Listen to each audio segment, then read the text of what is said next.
Welcome to I Found This Great Book. My name is Curtis, and today I have a fantastic interview, great conversation I had with Danny Gardner. And he's the author of two hard-boiled mysteries that feature process server Elliot Caprice. The first book in the series is A Negro and an Ofay. And the second book in the series that was recently released is Ace Boon Coon. Now, it was really great speaking with Danny. We talked about his books, his life, and how his life has influenced the books he writes.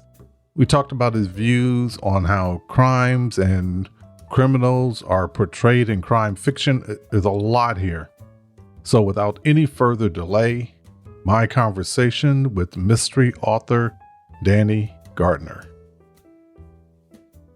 Danny Gardner, welcome to I Found This Great Book. How are you doing today? I'm great. Thank you. Thanks for holding space for me today. Okay. Now, you've written a lot of things, so we don't have 4 hours. So we're going to talk about two in particular. We're going to talk about your newest book, Ace Boon Coon, which is the second book in your Elliot Caprice series. Fantastic. And your first book was A Negro and an Ofay. But let's start talking about these books. Now, your stories are set in the 1950s. Yes. Why did you choose this time period for your series? Well, I was born in the 70s, right? I was born in 1971. And I was raised by parents who were, raised in the 50s by grandparents who had come to Chicago as a result of Great Migration. And so I was sandwiched between parents who were caught up in the Black Power movement. My father was occasionally in the street running around with like the Blackstone Rangers. My mother was a Black Panther who participated in mural projects like the Wall of Respect and the Shy. And she was angry. And so, but my grandfather was the type of guy who ran the distribution operations for the Chicago Daily Defender and was a high-ranking fire department. And, so he was one of those blue-collar, up-from-power blacks. He showed up to Chicago in the 20s after having been burnt out at Thompson County, Georgia. And then, within 20 years, he was captain of a firehouse all by himself in Chicago at around the same time these stories occur. So I had these two influences, and they were dominant. One was an overarching Black power movement, Black liberation theology perspective in my household. And then my grandfather comes along, and he's got the Cadillac and the big house in Beverly, and he's showing the white folks he can do it just like them. And I was always, torn between this vacillation between Black folks that I was raised by who believed we were the promise and their parents who believed, and in many ways, I agree, that we're the currency of this nation. That's why they won't let us go. And that's why they won't let us live free lives of self-determination. And so I wound up developing my own ideas. I ran away from all of them. By the time I should have went to college, I was doing Def Comedy Jam. So, that set off, a lot of change and a lot of, rapid expansion of what a Black person should be in my household. So I really was just most caught up in that. And then I've always had an affinity for the period. It's when things were simpler. It's post-war America. We got left out of that. Chicago is vital. The burgeoning of the new modern middle-class driven America, and Black folks found purchase in the middle class faster than anyone else in Chicago during World War II. And we don't talk about that. So I felt it was also fertile ground. And write what you know. Well, yeah, I just know Black folks in Chicago come, circa 1950. I just know them. I love them. I was educated by them, raised by them.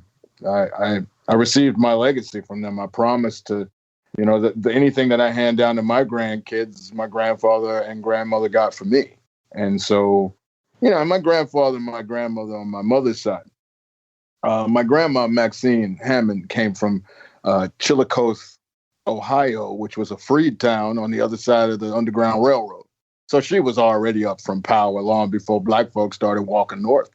Mm-hmm. And then my grandfather, when he got burned out in the riots in Thomas County, Georgia, he went from being a mulatto kid, being burnt out of his town, to being a high-ranking firefighter who captained a couple of firehouses, for Chicago back when it was unheard of for a black person to aspire to do that sort of thing.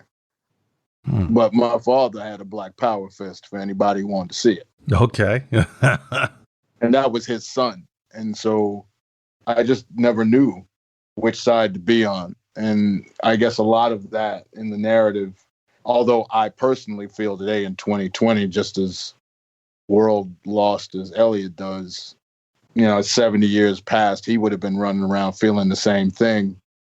And perhaps I'm finally coming to terms with the fact that I have just an amazingly nuanced Black American life that has its own dramas and its own, high court and its own intrigue and suspense. And I'm living that and I'm writing from that.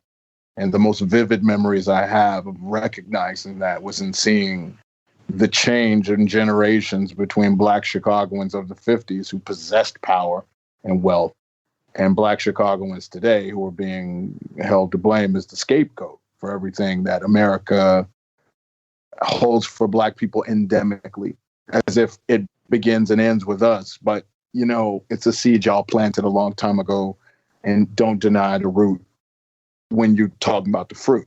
And so, the roots are still there for us in the 50s, and we can still go back to that.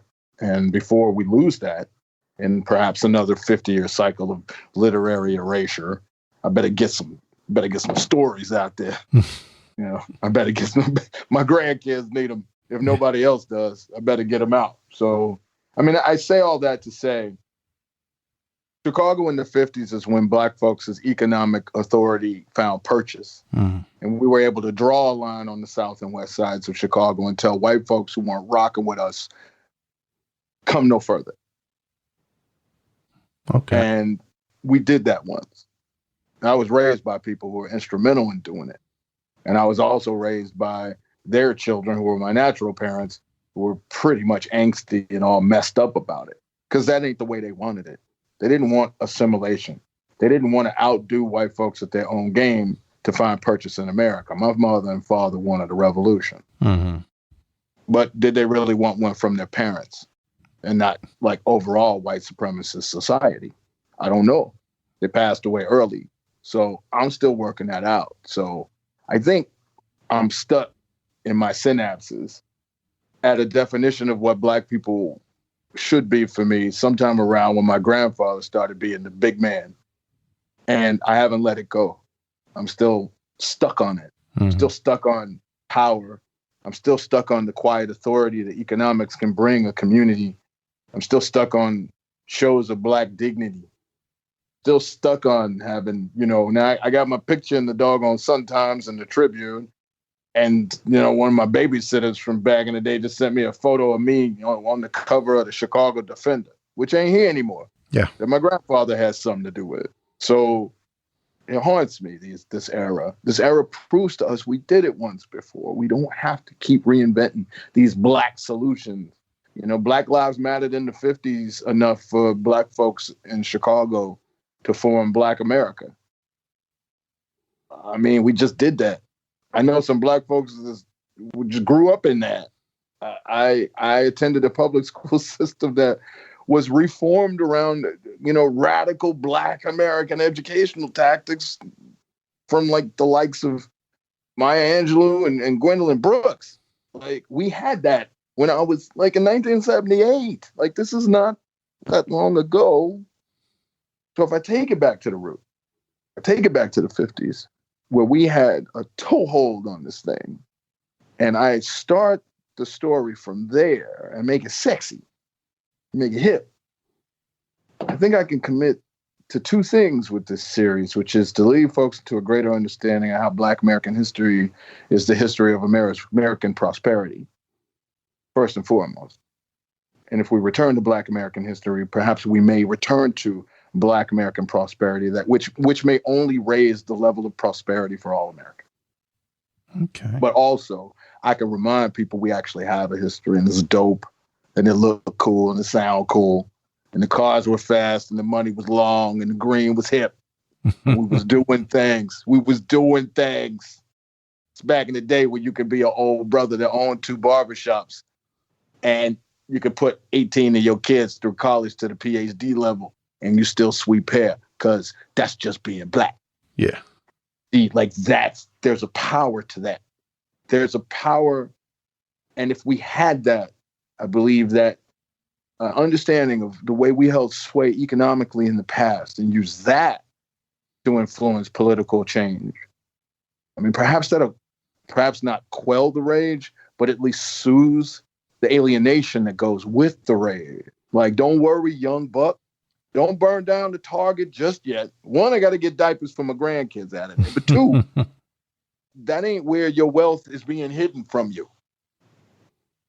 Don't worry. Somebody's going to figure it out. You ain't by yourself. Mm-hmm. Some Black folks figured this all out before, to the betterment of all of society. And I do believe my books show that, because it shows how a lot of immigrant Chicagoans ate off the Black to wind up doing better by 1980. Right. So I like it. I like what it suggests. It suggests Black American moral leadership at the height of when it mattered the most, when the post-World War II era meant you couldn't keep people's awareness of a greater world beyond their own from them anymore. And Black folks said, all right, well, hold up then. Because if that's what it is, you're going to form the Black middle class at 47th and Lake Park on the south side of Chicago, and you will come no further. That's where I wound up going to school. That's where I did stand-up comedy for the first time. That's where I learned how to write. That's where I first got my picture in the paper, in a Black newspaper. That's where Black folks gave me a career, because they was the one filling up the tables and chairs every time I did stand-up as a boy in Black-owned establishments in Chicago, instead it was still open in the 90s. So, it's the intrigue of it all. I want to make Black Chicago look like Westeros. I want Black Chicago to feel like Game of Thrones, because winter is coming. And we see that in your books. You build this world for your sleuth, for Elliot Caprice. You build this great world. So you've told us a lot, and you told a lot about your motivation and why the 50s is so important to you. How do you go about condensing that down so that you can build that world for your character to walk around in? My feelings. This is where you'll find the autobiographical me. It's, I'm 49, man. I've done a lot. I've painted outside the lines my whole life. If there were some greater freedom on offer than the kind we're going to have to insist upon emphatically, I'd have found it. And I know that the Black future that we all want is one that must be built. Mm-hmm. It may not be inherited. They won't, meaning those who find the world more appealing when white supremacist power structures orders it for them. And that there are many of us in the Black community that are more comfortable with a white supremacist ordered future. It's what we know. It's what we're comfortable with. It's what we have survived in and thrived in. All change is strange. I understand. But the modus is clear. We must exist. So if I use my own heart's desires as I write these stories, and I'm just honest with myself about the ways in which I feel I'm not able to live, Elliot's path becomes illuminated for me just as a matter of me accepting the charm and the desires that are fashioned in my own consciousness, you see. And so much in the same way that all love is purely self-referential on the soul who experiences it, what I make Elliot do and see is really just me feeling bad about my chances at holding fast to who I want to be in the world, that from both black and white, and for many different reasons, not just genetic, not just this con of race, I'm still here and I have an obligation to serve. I used to resent it, but now I realize, like Elliot is starting to, around Ace Boon Coon, that there's a measure of freedom and servitude that I don't think white folks ever get to experience, that black folks know and can enter anytime we wish, to just look around and gather up our own children and take care of them and protect them. And if not placed in those situations, you're not provided the heart's inspiration necessary to raise your vibration and be, someone who is a guide for someone else. So in that, black folks in America has a franchise on carrying the light for everybody here. And so I'm just trying to see where I can shine that light in these books, because I'm just super sad a lot about the things I'm never going to get. I think about my grandkids and I know what they'll get, but I'm never going to get some stuff. I worked hard as hell.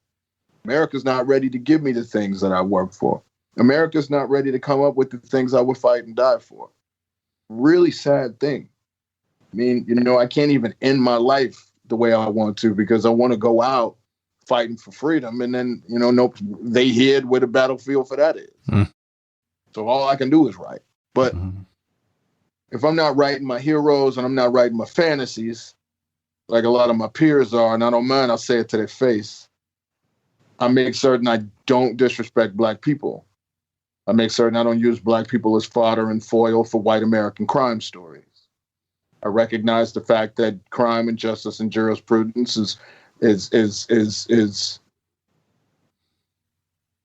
prosecuted in this country by people who read these doggone books and the movies and TV shows that they're based on. And if I get black folks writing those pages, I got a chance to get black folks right all the way to the White House.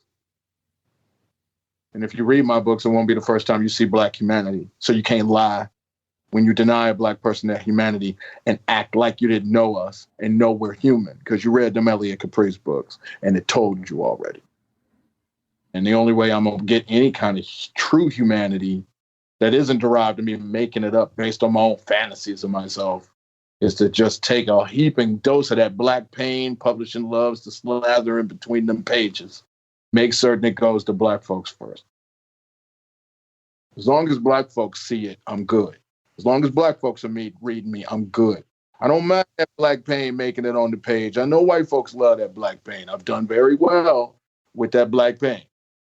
But now I'm putting them on black kids' saltines first. And, that's the Vegemite. So I'm good. But, Elliot's desires are my own. I ain't gonna lie. I write from the heart first. I have a great mind for like structures and information architecture and stuff. It's what I used to do in my day job life after Def Comedy Jam. I used to design information systems. I know it's a real big chasm in experience, but if you know me, not really. And but going back to the previous point, Elliot has a certain sadness for what he knows he has to work to build, but he himself will never receive. And I feel the same way. They keep giving us this incremental progress of black humanity in the United States. So I got to keep promising my kids and grandkids like pieces of their whole humanity.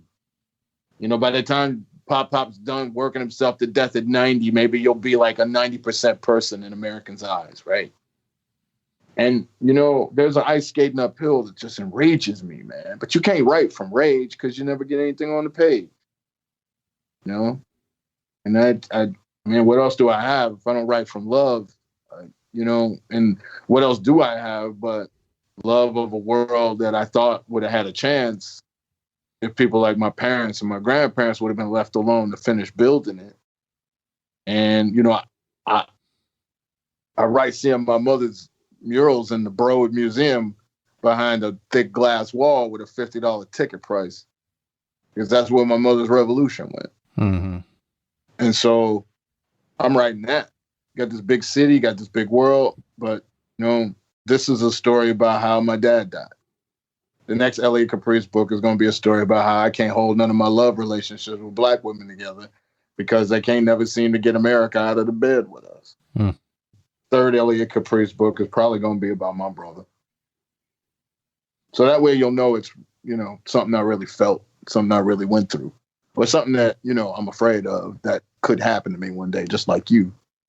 And I think as a Black writer, I have an ability to be more, if not telepathic, about my feelings in my work. There's more of a telekinetic effect. I mean, if a cat is titling his book Ace Boon Coon, it is based in Chicago in the 50s. It's a pretty bold thing to put that out, and you don't really know the emotional expanse of the landscape that you're writing about. So, I wanted to, if I got to hurt to have a career, then, I want Black kids to have it first. I don't know what that's going to make me sound like, but this pain ain't mine. It's for Black people. Mm-hmm. I carry Black pain for Black people. I invested a healthy dose of Black people's pain and suffering into my work. And if it's of any good and any use to Black folks, I'm just holding it for Black folks. And if it's any good for anybody else, they can have it too. But it really is rooted in my yearnings and desires as a man who is rapidly beginning to realize that he's running out of time to find his way to the freedom that he was promised. And I've been looking and looking and looking, and it's really, I thought I would have found it by now. So, Elliot Caprice, you're a central character. He works as a process server. Yeah. Talk about complex worlds and all the things. That's a profession that nobody likes that. So with all the things you just told us, why'd you make him a process server? Nobody. Black, white, green, purple. Nobody likes to see that person coming. Nobody. Why that profession? We might as well be writing parking tickets. Yeah. Man. You know what I mean? Like, there's the line when they find Mo's boy saw his body, and we wonder how George Stingley, the sheriff, wonders how Coretta Boy saw is doing since he last saw her in Mo's. And Elliot says, well, when you ruin her morning, ask her.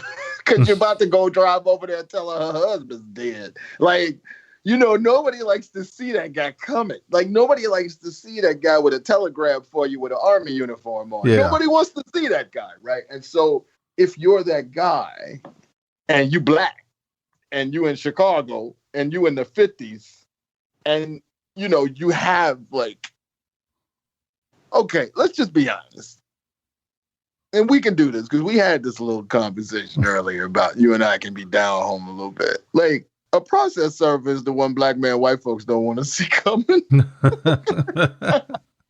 It'll open some doors for you if you carry in some government papers, man. The worst, I could only make him an IRS agent if I wanted to do anything worse. Yes. Right? And so, and something, man, and I mean this with deep affection for the 50% genetic whiteness that I hold in my bloodstream, which was only 30%, but I guess they let a few more racial groups into the white category over down into 23andMe, right? Hey, man, white folks got really raggedy lives. And the notion of American promise is predicated on being able to hide your rough stuff and wind up out the other end looking like the nuclear family, that Steely Dan famously sang about all the time. Anyway, man, only a process server's point of view could give you a bird's eye view of the kind of economic tyranny that white people experience at the hands of other white people who just got more money than them. And so when Elliot Caprice could tap on your back door, I can also show you the despair that lies in white people's lives at the same time Black people's lives. Hey, listen, man, you can't hire how many million slaves. And when I say hire, I mean kidnap and breed forcefully. Okay? You can't do that without putting a whole lot of poor immigrants out of work. Somebody comes along and say, hey, I'm Irish. I've been out in your sugarcane fields for 5 years. You told me I'd be able to outgrow this. You told me I'd be able to get my walking papers, and I don't have them. Now I look outside, and right before I'm about to get my walking papers from you, and I can be free to start a business of my own, and I have to work for you for the rest of my life and make my kids work for you too. You got these darker looking humans out there doing the work that I was just doing for money. What gives? I thought we had a deal. And then the Irish dude, or Scottish dude, or the German dude, or whatever the dude was, is being told by the plantation boss, well, see, that works beneath you. You should be a landowner like me. If you owned land, you could have them doing your work for you like I have you doing my work for me. So why don't you go out and take some money of mine and go buy some land and then pay me every month for it, and then I'll lend you some of them, and they'll help you be more like me. Otherwise, you're going to be like them out there picking my crops. And you don't want to do that because they doing it for free. Do you see what I'm saying? Yeah, boss. Now, here's some money for your mortgage. Go rent that land across the street and work on it like a slave, just like them, but at least you ain't dark. Mm-hmm. And that's the con they pulled. And it would take a half black, half white process server to be able to holler at you about that. Somebody who snuck in out of the sewer, somebody who snuck up on you when you was doing something you ain't had no business, somebody who's caught you with some dirty secrets on you, somebody who knows you're about to go to jail for bastardy or knows you're about to go to jail for some malfeasance or something. Okay, it might come from cops, it come from firefighters. You know, there's no more honest face than the person you pull out of a burning building so you can go home and have dinner with your kids. Mm-hmm. You know, I've watched many a police interaction in my family. When it comes down to it, you fall below a certain poverty line, you move to a certain neighborhood, and the federal government has the ability to make niggas of us all.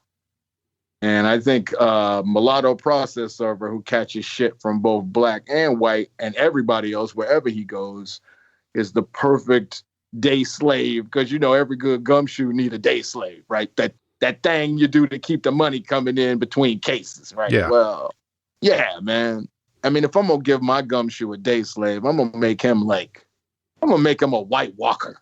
You know what I mean? I'm gonna make him one of them Death Eaters. Like the only thing I could do worse was like make him the child support guy or a meter maid or something. Yeah. You know what I mean? So yeah, it's a monkey wrench. It's a crowbar is what it is. And it gives me an opportunity to use the gutter in a manner similar to, like, say, Nelson Algren or Studs Terkel, or, you know, some of these old great columnists from Chicago newspapers that reminded everyone on a regular basis. Like even a guy who was crazy about it, like Mike Royko, right?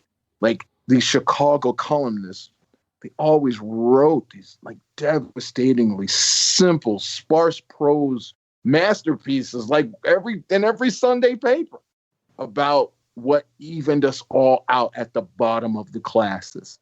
And, you know, and I'm not particularly like, you know, a class-driven thinker. I don't look at it as being a distinction in America that is as rough on its citizenry as, say, Europe or India or Asia even. But man, when it comes to the fusing of race with the pursuit of American prosperity as it relates to the satisfaction of the rush to middle-class social values as dictated by the federal government with like the GI Bill, redlining, low-cost mortgages, suburban sprawl, well, you are really invisible. If you're rich and above that line, you're invisible to those whose lives you control. And then when you stop paying them enough to work and they can't live and you don't hear them, things go wrong. And if you're on the other side of the economic spectrum, you know it already, because everything about being poor in America is everything good about being black in America. You're going to start singing with us. You're going to start dancing with us. You're going to start moving to our neighborhoods because you can't afford to live anywhere else. And you're going to see for yourself what I write about. It ain't as simple as you may think it is when it comes to black and white. And I think that municipal workers as a subject and study and character make up those folks in the dynamic that can walk in and out of everybody's misery and see we all got problems and that we all need to be open about having social problems. And it's not just like the blacks who do that or the whites who do that or, you know, the Asians, they act this way. It's, oh my. Seems to me whenever they turn up the flame on the pot we're all simmering in, we all do weird things. And so, you know, a process server is looking in, is going to shove some papers in your pocket and remind you that there is accountability in this world and there is justice in this world and it might find you. And I maybe that's just my attitude. You know, maybe I don't know, man. I found that the more I succeed in the writing game, the less I get to be a natural black a-hole. So I made Elliot a little bit of a natural black a-hole to get some of my anger out. And, you know, a process server gives them a lot of people to beat up on if it goes left. Yeah. Well, not only that with his job, and I love the way you describe how you use that, but also Elliot Caprice is a biracial man in a time when open racial prejudice was common and accepted in both the North and the South. You know, black people fled from the South to come to the North, and it was, granted, things are really extreme where they fled from, but you still had the same issues. You know, people are still people. How does Elliot balance that life of these two conflicting worlds? I mean, very much different from when we look at our 2020 world compared to a 1950 world. How does he balance it? How do you work that in your stories? Well, personally, my experience was growing up was a rapid realization that if you don't learn and master how to speak up for yourself as fast as humanly possible, you'll be taken for what you don't say and what you don't do in life. And so if you're going to make a run at being your own person and live life on your own terms, any way at all, you have to feel when people are intent upon getting you off your own square for whatever nebulous reason in their limited consciousness and understanding of you they have. And you must respond boldly in the moment. If somebody steps on your foot and it hurts, you don't take a month to tell them to get off, and you don't ask them to get off.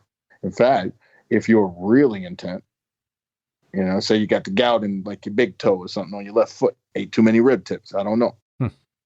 Say that happens. You know, you're going to stop a person from even approaching your foot. I don't understand where black folks in America have gotten that passivity is our course. But we can be righteous and be active in our lives and not passive. And Elliot exists.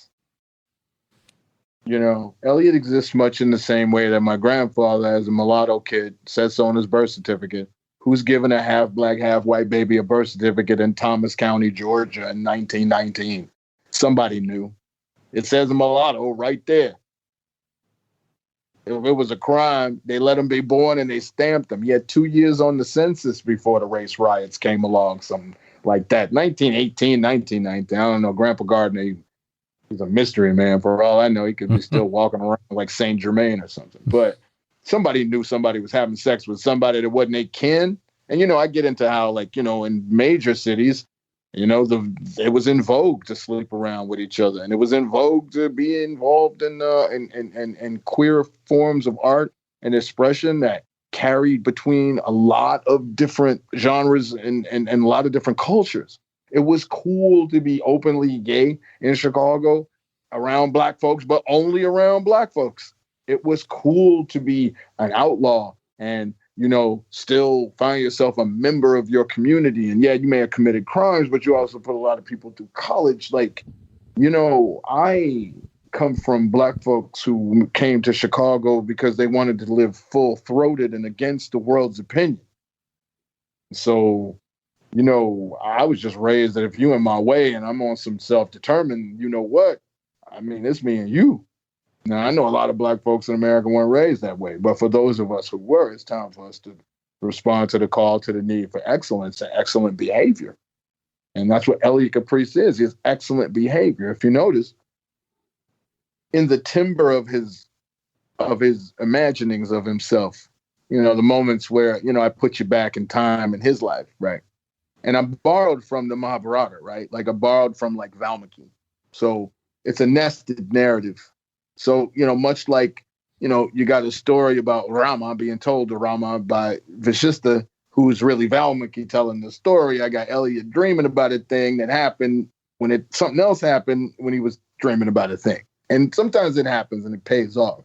What you're seeing is the dreaming, the inner yearning, the guttural, root-based chakra desire of Black folks to stand and be persistent, perhaps not permanent.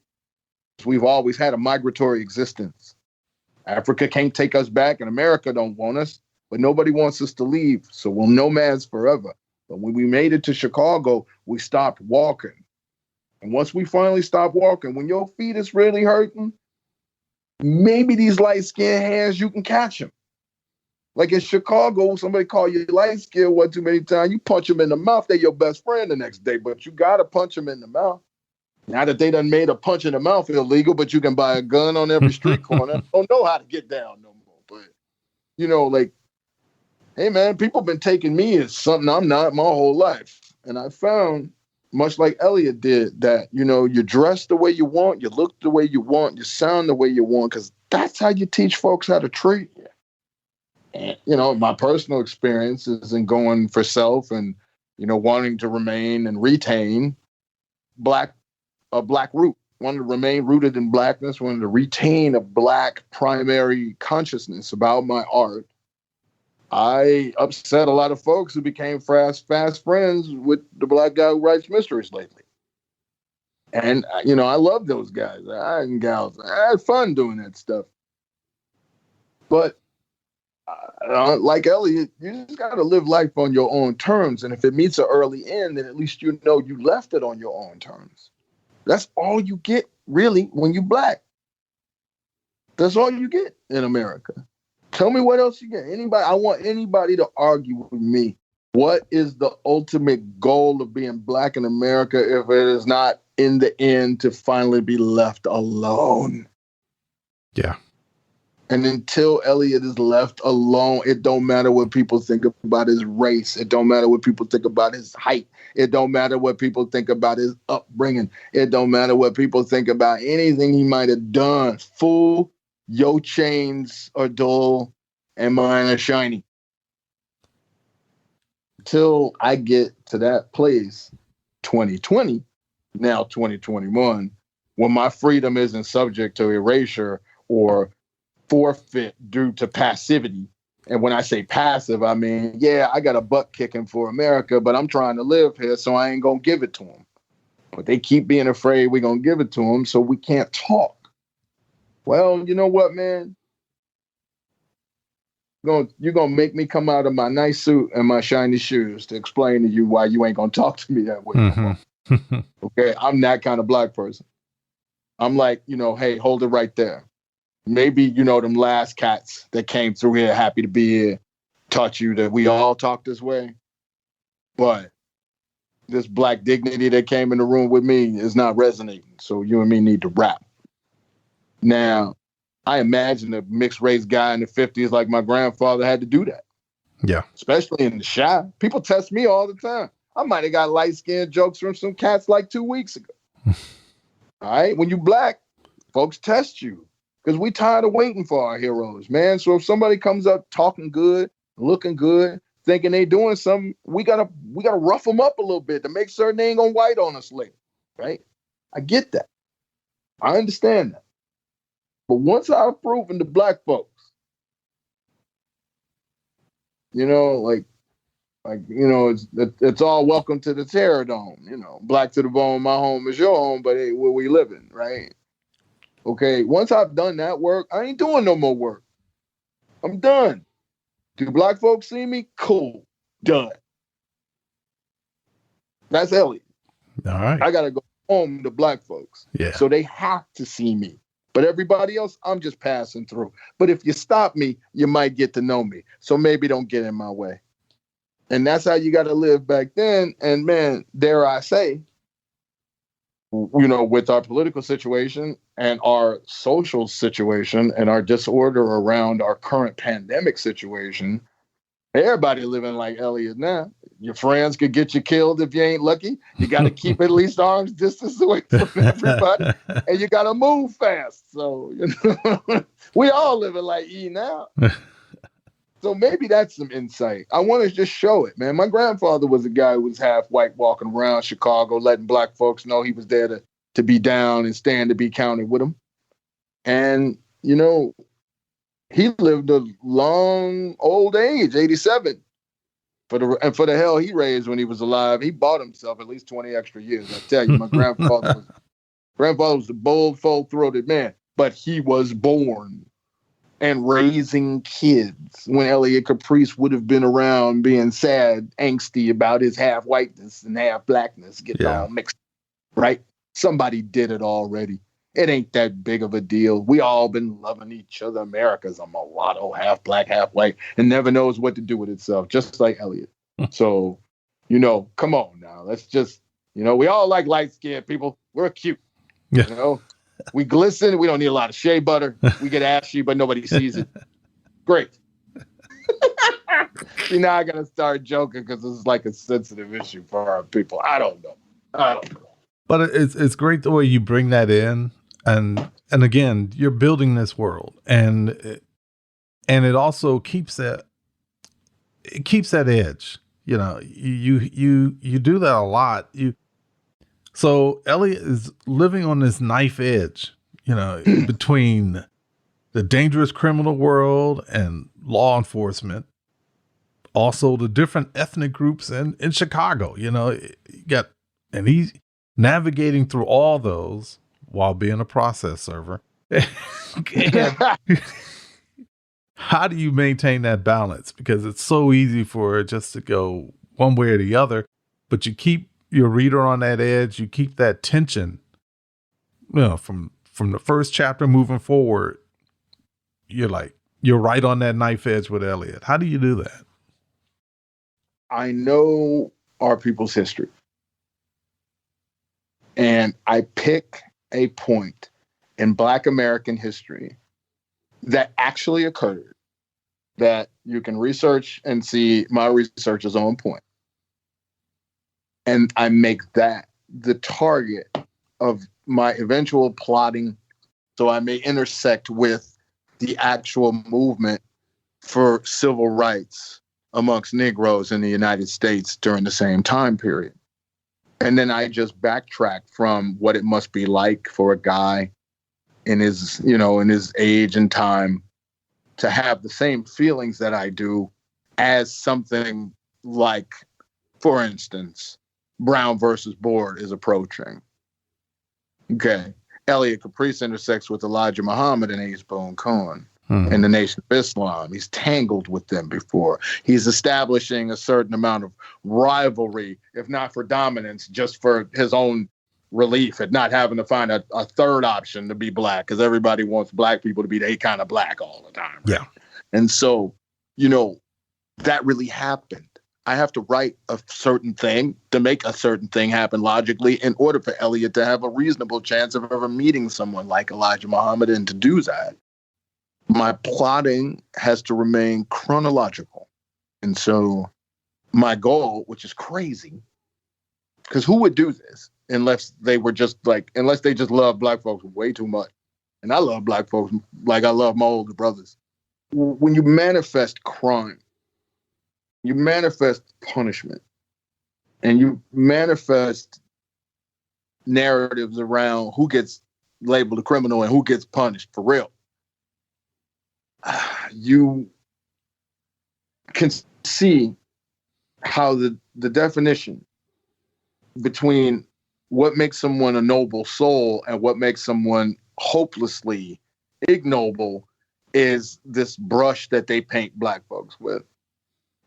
When we all know, and my work shows, that each immigrant community that arrived to Chicago found purchase in the Chicago landscape and therefore created the first sociocratic society driven around American manufacturing and productivity, just Chicago. Man, everybody showed up there with their crime. Everyone showed up with their civil disobedience. Everyone showed up with their gripes and their complaints and their hustles. Everyone did. The land grabs to build the University of Illinois Chicago campus resulted in a number of criminal factions trying to get their nose in the thing. And then you saw that the largest street gang that anybody could ever believe existed in Chicago once was a bunch of Greek dudes, and the Polish guys that had the noses a certain crooked way and they blended in.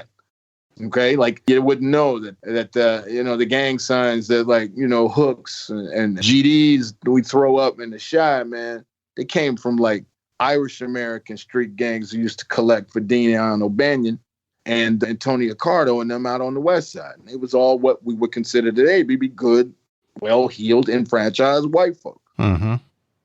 Cabrini Green was a housing project notorious in the United States, but it was 75% Italian until the 80s. It was built for Italian thugs. For them to have babies out of wedlock, and like my cousin Booby get shot up taking their girlfriend Pampers and formula over the house. And you understand, like, these structures weren't there for Black folks. Black folks moved into them structures because all poor people, when they migrate to a place to find a job, move with the poorest people ever. Black folks picked up poverty and crime from poor immigrants that Chicago was already keeping in the gutter. Chicago wasn't paving any streets for poor immigrants until Black folks demanded they pave them for them. Then everybody else got hip to what they could demand of the city of Chicago. You got the Black Belt, lowercase b, lowercase b. And, you sleep in 18 to an apartment and they raising your rent every week. You got no rights. You got no privileges. You got nothing. They don't pave your streets. They don't respond to any emergency calls. You ain't got fire. You ain't got safety. The gutters run full. They used to say Chicago was paved so poorly, it had mud in every street that could drown a horse. But there were 80 some odd Black American newspapers in Chicago because we be hating, so we always got to outdo each other, man. Get that news. I need my own newspaper. And then all of a sudden, Black envy and ingenuity produced so many Black newspapers, they had a coalition. And they said, we can't keep calling it the Black Belt, and they care about it. So they came together and said, we're not Black. We come from Egypt. We come from Senegal. We come from Namibia. We come from Nubia. We are bronze, and we're going to call it Bronzeville. And then, man, within like 4 years, the city that reversed the flow of a river and jacked up the whole downtown 1 foot above sea level found a way to start treating Black folks with dignity and respect. And then everybody else wanted some of that too. But Greeks wasn't thinking about none of that. Greeks wasn't thinking about having a Greek town until there was a Bronzeville. Italians wasn't thinking about having a look. You hear me say Italians. Italians weren't thinking about having a little Italy until we had Bronzeville. And it's in the history books, dog. It's in the things that I buy for research. Yeah. And so, we did it already. We're done with this. What makes a crime? A crime is simply a report on the society that allows such crime to its ultimate benefit. And each immigrant group in Chicago used crime to wedge its way in politically. But because Black folks did it sexier and because Black folks catch all the attention, we can't talk about everybody else's street gangs We can't talk about everybody else's crime, and we can't talk about where we learned it from, because all we knew once was picking cotton. Who we learned it from when we got to Chicago. Come on now. Yeah. Come on now. You're preaching now, bro. Yeah. So what makes a crime in relation to that? When the gears of society turn faster and more fully, whenever crime is suggested. A society that thrives on crime equally as much as anything else in its GDP needs its own referendum on what crime and punishment is before we start talking about them El Rukins that used to hang out with me around the dinner table with them cops. Because I had them all in my family, and they all taught me something, and they all benefited me, just like everything that's criminal about America benefits America equally as much, if not more so. So if we're going to paint criminals with a brush, then paint it with the brush. That means when I write about crime, I get the same sales as when a white boy writes about crime. When we fix that, then I am willing to figure out what I'm going to say to my own people about crime and justice and jurisprudence. For right now, crime touches us all. And for most people in this nation who's poor, crime is the come up. And if crime ain't the come up, then who you voting for in November? And maybe now I should stop preaching. Well, you feel me though, right? It's I definitely. I hear you. Point somewhere in there. You're saying nothing but the truth. So you mentioned about the expansion of the university, and you kind of tie that in Ace Boon Coon. So Elliot's in this race to save his uncle's farm in a rural town, right? Right. What inspired this storyline? You kind of told us, but I just want you to hit it again. And how has your knowledge of today's gentrification concerns affected your telling of this story? That is a lovely, lovely question. And I will take it in equal parts. You don't get to capital R redlining as a tactic of instituting social order against the people who predictably are going to be less enfranchised over time.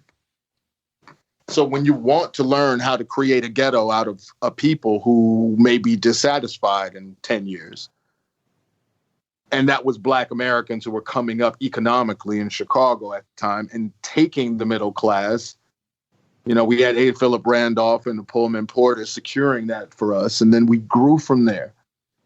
And, you know, Chicago was the hub of the Great Migration. You fanned out to other places. So we had a thriving economy and a growing workforce. And we all remained like psychically linked to each other because we're all living under Jim Crow. So we still have to remain rooted.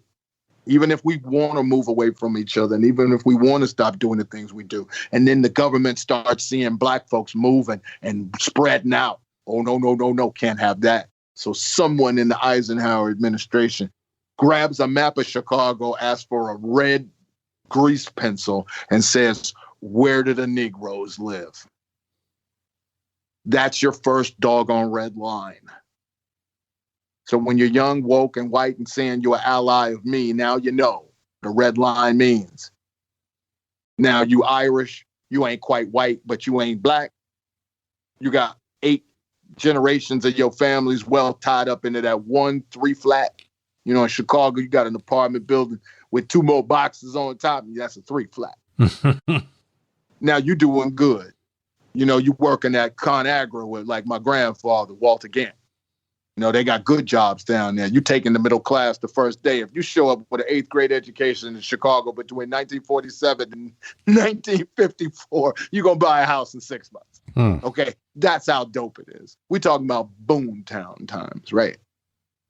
And then all of a sudden, when you go to borrow some money because you want to expand your life and live your life, the bank tells you, well, ever since they drew that red line to show you where all the Blacks live, you lost a third of your equity. Blame the Blacks who live across the street from you. Now, you know, the first generation of Irish folks or Italian folks or Polish folks who they did that to, they were smart. They understood. They held together. But successive generations and economic erosion and all of this tyranny practiced on these working class Irish folks, after a while, that red line starts to be the line between white Irish and black Chicagoan, and not between them white Irish folks and the doggone bank who made them poor out of economic sedition. And that is pretty much how you get the land that you put a land grab college campus on for people who are home from World War II, as if black folks didn't fight it too. Mm-hmm. And as quick as they'll do it to us here, they'll do it to somebody Mexican, or they'll do it to someone Asian. And man, when ain't no white folks around, when ain't no black folks around, and ain't no brown folks around, and ain't no of colors to prosecute and persecute and make miserable, you know they do it to each other. Because look everywhere they got fracking. Look at Oklahoma. Blame that on black people. Okay? Blame Arkansas on black folks. Do it. So wake up. See it. Feel it. We've done this before. You calling me a you know what today. 70 years ago, your grandparents were calling my grandparents friends. The only reason why it's different between us and them is because you mo broke and I got black money. Wake up. I don't know what the answer is. I ain't going to tell anybody who to vote for. But if you read these doggone Elliot Caprice books, you're going to see the game as best as I researched it. And you're going to hear it, you know, probably in the voice of all of my relatives. My mother had a mouth on her. You know, I come from saucy, bawdy women that'll fight you in the street, but still make certain that you went to college. Like, you know what I mean? I was raised by them kind of women, man. So in the end, we don't have to go down. We don't. We can hold the line. We've been through this before. It's the same tactics by the same folks that want to keep us divided. Wake up. Just don't let it happen. Read something written by somebody who is unlike you, that is different from you, and let it touch you in a way where it's safe. You'll learn. You'll learn the ways in which they rip others of us off. We can compare notes and communicate and stop them. That's all we got to do. No more. Draw the line. Claim it. Don't be passive. No, you won't involve me in this kind of crap. You won't take my money. You won't take my neighborhood. You won't use your policing to alienate my neighbors when all you really want to do is shove them off their land. You won't. I just don't want you to do it in my name. And just stand there and insist that they don't. Mm-hmm. At every turn. And it'll change tomorrow. Now, what it's going to change into probably depends on what our grandchildren from this point forward decide. But man, they need a shot at getting to the level playing field. And if they don't know their history, they won't. Now, I don't want to be like LeVar Burton, or I don't want to be reading Rainbow with black historians. I didn't even go to college. I went to Def Comedy Jam. All I'm saying is it's out there. We solved these problems already. We know each other already. Man, every Gardner has been half black since 1920. We're already sleeping with each other, y'all. We can just enough already. See, man, it's old games. It's like it's Pac-Man patterns at this point. Come on now, let's just fix it. Anyhow, that's my motivation for that. Yes, they keep doing it to us over and over again, and they're running out of black folks to do it on who ain't hip to the game. But man, they're gonna start coming for the rest of America, y'all. Let's just make certain that it's fair and square from now on. Let's just start playing fair. And if we fight, can we just fight fair? We're probably going to have to fight, but let's just fight fair. And fight to resolve issues and not create wedges, man. Yeah. Because we're stupid. I mean, man, the banks are still running the same game on them. It might as well be the same market and the same calendars from the 50s. Yeah. Oh, now, please. Now you ain't even going. Now you go to a virtual teller and they still drawing a red line around your house. You're looking at a hologram and they still putting a red line between you and your wealth. Come on now. Let's just no more. Let's just sort it out. Let's build a better society by reading better books about a society that we already have one. And you can start with mine. Yeah, because in your book, you get all this history that builds up the world, but also you get a good tale. You get a good page turner. So, you're going to have something that's going to keep you on the edge. I wanted to talk to you now. I love the title of the book. And it reminds me of how people referred to that special friend. You know, I grew up in the 60s and 70s. So can you tell us more about the term Ace Boon Coon and Yeah. why did you choose this for your title? So when I was growing up in high school, my Ace Boon Coon was Jason Harris, right? And like I used to try to, by that point in my life, I used to try to hide from everybody that I was kind of smart. And so, you know, I used to try to behave like I was a little thugged out a little bit. And then Jason would cover for me. So, you know, like if my mouth got us into trouble, then we both looked like we was thugged up. But it was really just us like trying to get through it, right? In Chicago, it's the each one teach one, right? And we had that quick because, like, you know, it's cold. And, you know, if you don't warn your boy about what's waiting for him outside, you might have to put on a hat, coat, boots, mittens, go get him, you know? So before you go out in the street messing up, you're going to get the rules of how to survive. And I remember my older brother, John Lehman, teaching me when I was going to high school because I had to go to high school early because I was like, 3 years ahead of myself in school because, you know, I was a little smart kid, right? Mm-hmm. And so my older brother was like, hey, because that's how I used to talk all the time. It's like a grown man at like 14, 15. Hey, little Danny. Because I was named for my eighth great grandfather. So every Danny after Daniel Gant was little Danny, right? Little Danny, hey, when you go to school, you got to get you an ace. Otherwise, you ain't got nobody watch your back. Like, okay. And I'm trying to do it like a smart kid. I need an ace. I need someone to watch my back. I need a trapper keeper. I need some new pencils, right? And so when I made it to Rich Central, because I had to live out in the burbs with other relatives and stuff for a little while when it got bad at home. And Jason was my Ace Boon Coon. And like he was the one that had your back when you got in trouble with your own mouth or with your own ego or your own desires. Your Ace Boon Coon is down for you, even if you stepped where you shouldn't. You know what I mean? Like, you know, your boy got your back, even though you really had no business running your mouth.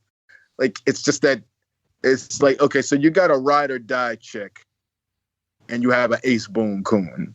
Mm-hmm. And your Ace Boon Coon is the guy you can call or the gal you can call no matter how sloppy you are. And an Ace Boon Coon is that running buddy. The one that's going to hit somebody after you hit them.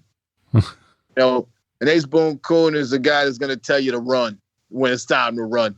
Yeah. You know what I mean? Like if you want to bolt, like if some thugs get on the bus, you see some gangster disciples a half block away, you on the Jeffrey 6 trying to get home. All right, look, if they get on the bus, we're going to grab the emergency exit and just run. Right? Like that's your Ace. Okay, your Ace Boon Coon is the guy who's your shadow when you need one. And he's your conscience when you don't want one.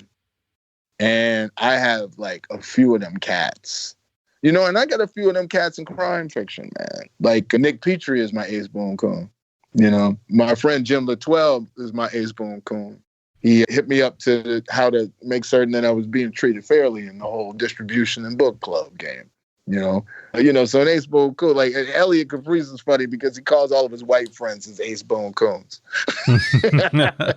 You know, this rich and powerful network of white people that he does favors for in order for him to have some kind of, you know, in order for him to have some back doors for his own survival. Mm-hmm. He's taken to calling them his Ace Boon Coon. So the thing that Jason and I used to sing to each other all the time, and I don't know if it's a general audience's podcast, I'm not going to, I'll keep it cute. Okay. But we were dirty mouth kids in the schoolyard.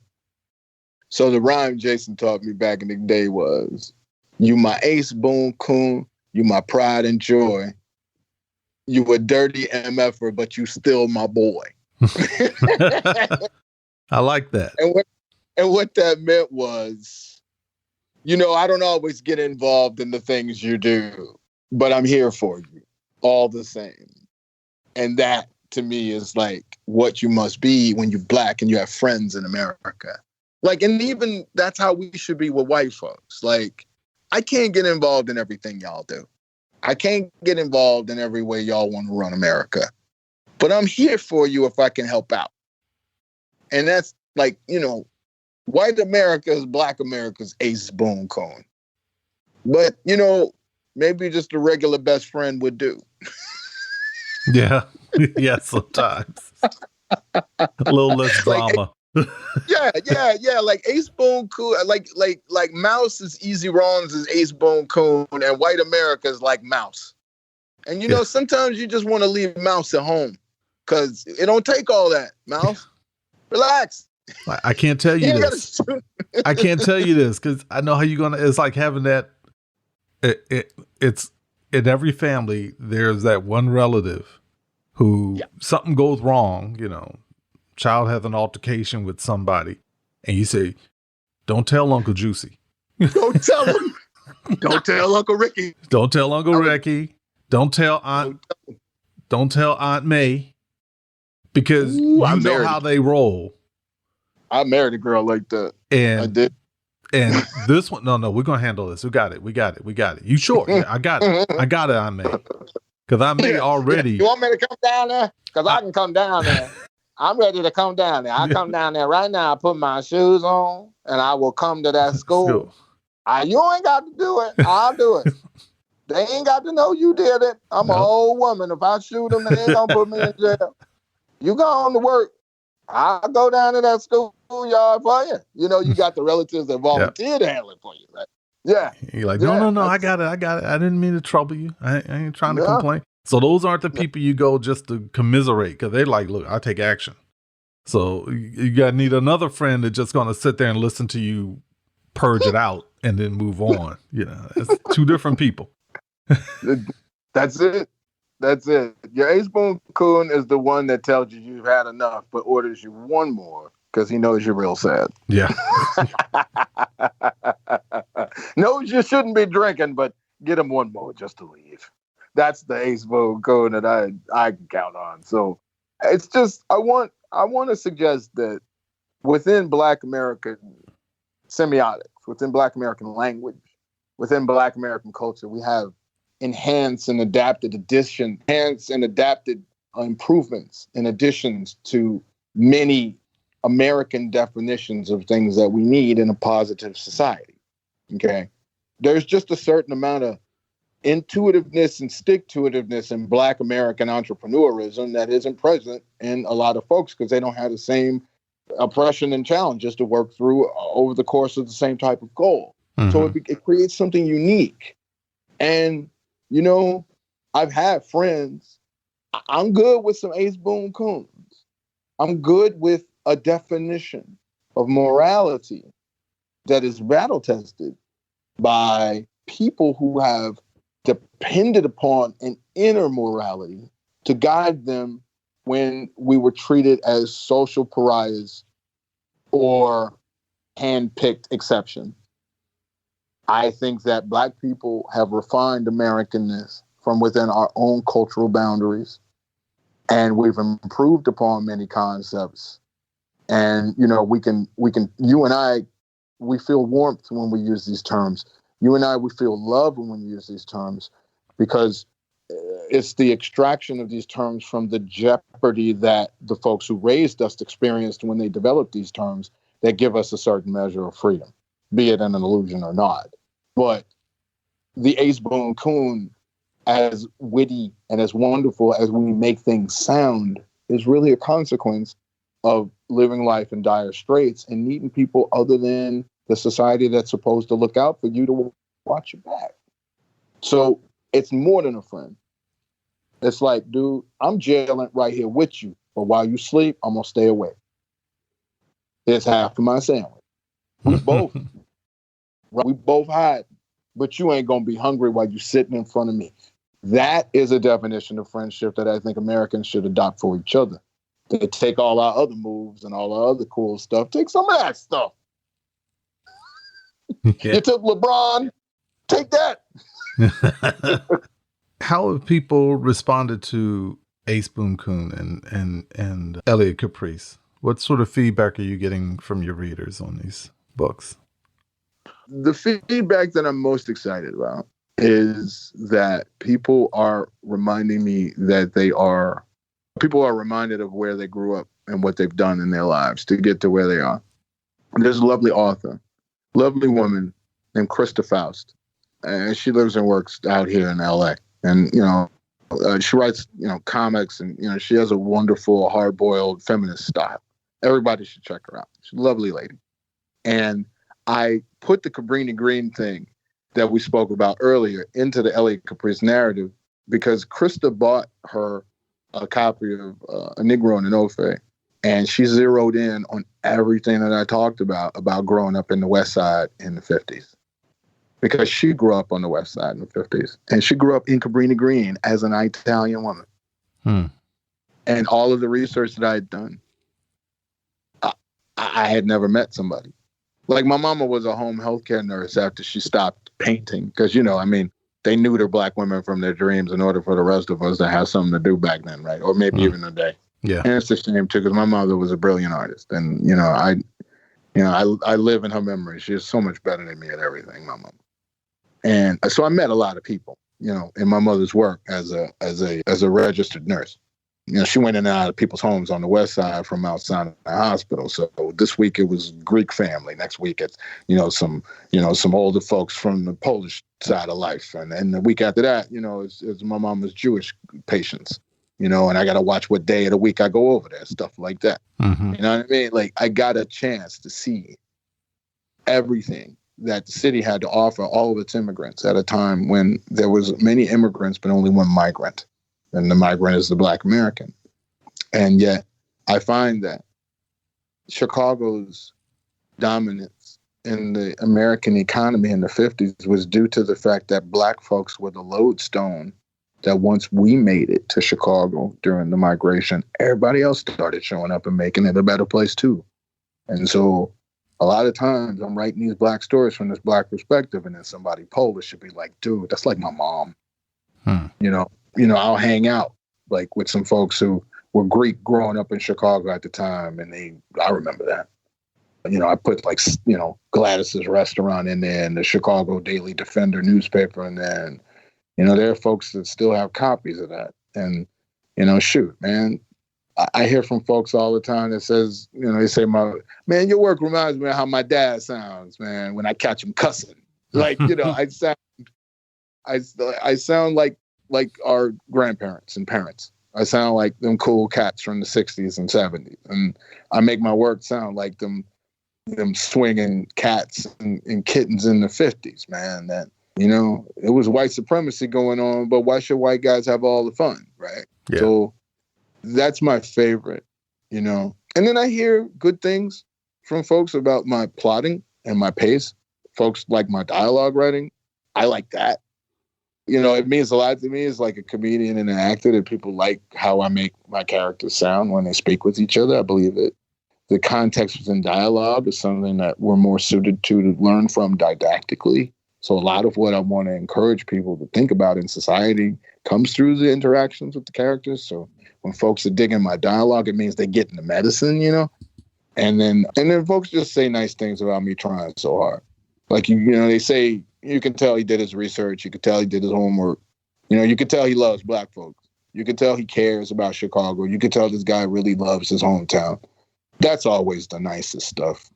That's the stuff that I want to have show. That I just love Black folks. And I love Black Chicago values. And I think America should really, help the Black Chicagoan. Because we need that type of industriousness now. We need that type of resilient innovation.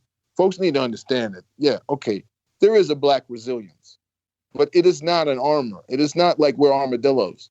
Yeah. Okay. This is not. I'm not a palmetto bug. You know what I mean? This isn't an evolutionary thing here. I've only been free of these chains for 150 years. Nobody develops an iron skin in 150 years of evolution.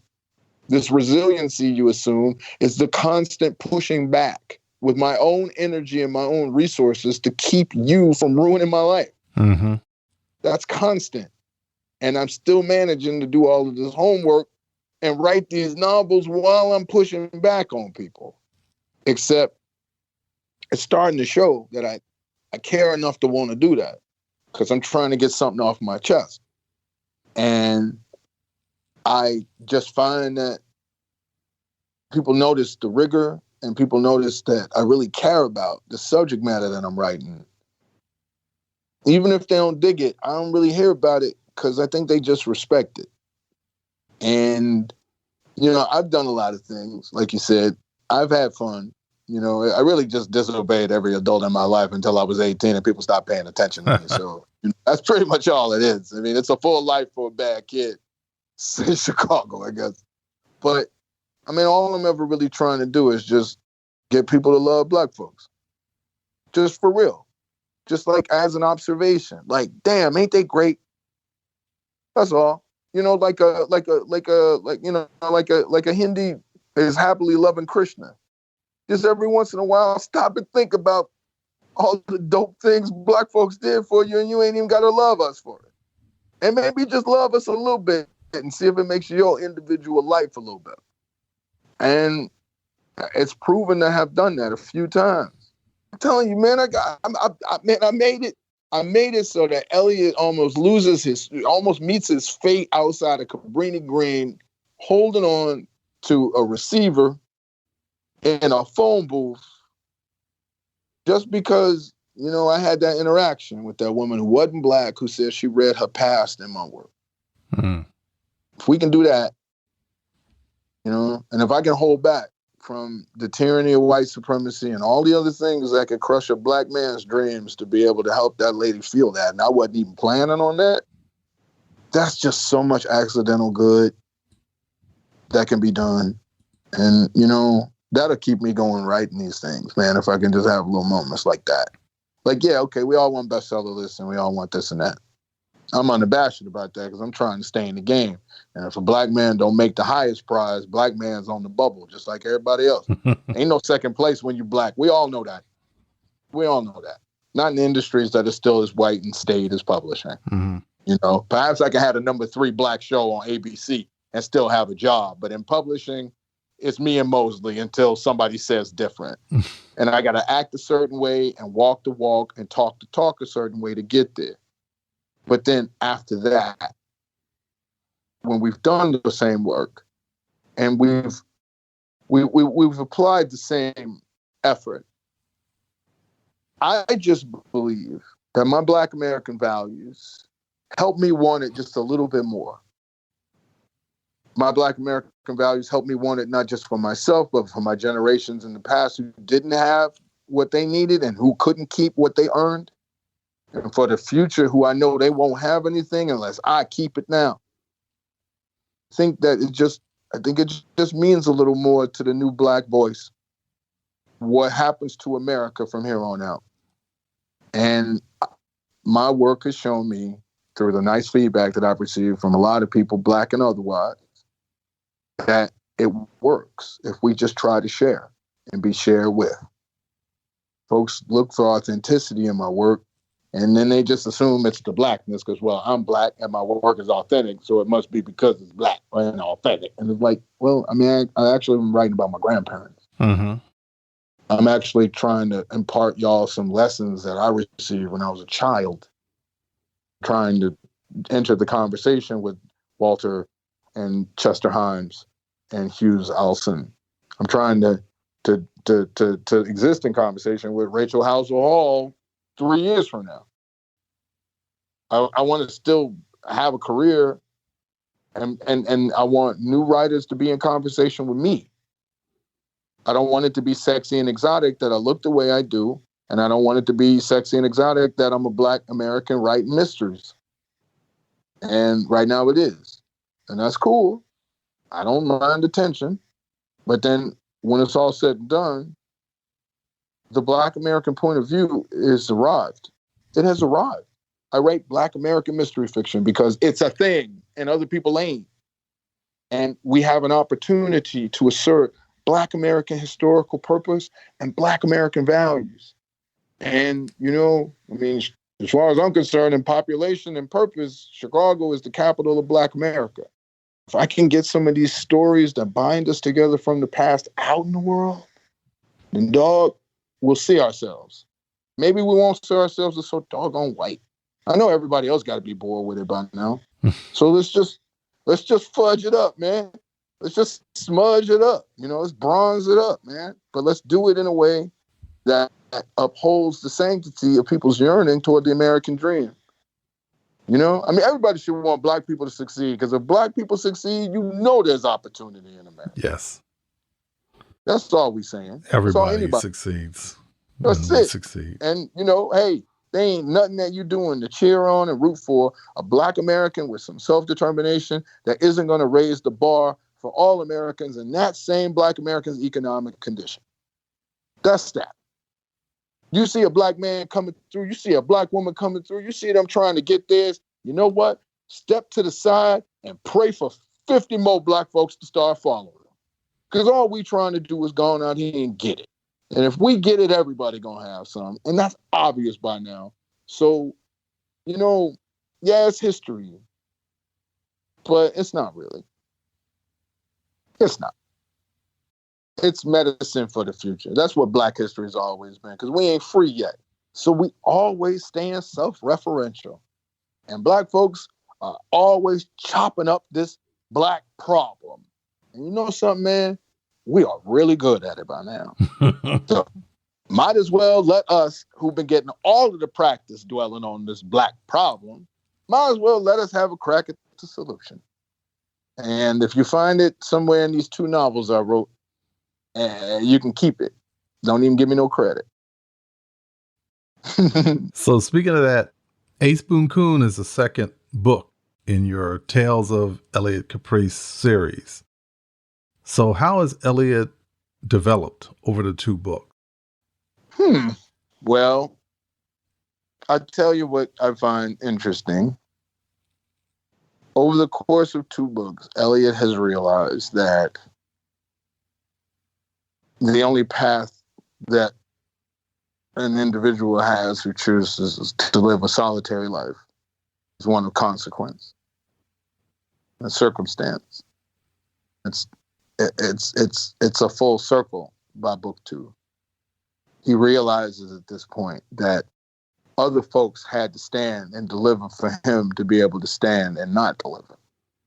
And he realizes that there's an unbroken chain of continuity in the black legacy that he's responsible for because it took care of him once. And so he's trying to save that farm and himself, while at the same time trying to uphold the values that filled his belly once and gave him an opportunity to be so rebellious when black people was getting arrested and carted off to World War II by him. And so what Elliot has realized is this: he does live supported upon the platform of black folks who came before him. And it's up to him to pull as many white folks that he knows and respects atop that platform so they can see the greater American landscape from black folks' perspective. And Elliot realizes, much in the same way I've had to come to realize personally, that, like my friend Erica tells me all the time, and she writes for TV, and so she has to put herself out there a lot. She said, Danny, you got to let them see you. You just got to let them see you. You got great ideas. You got great insistence and passion. But if you ain't letting them see you, what are you doing? Elliot's starting to realize, you got to let them see you. You got to, if you're black, you got to stand and be counted. Even if you don't want to be, even if you had other plans. I know, I had other plans. I had a lot of other plans, dog. But it's time, if you're black, to fall in line and be counted amongst your own in a positive way. You got to start showing them it's right and worth it to love us. We do. Because, the alternative is unthinkable.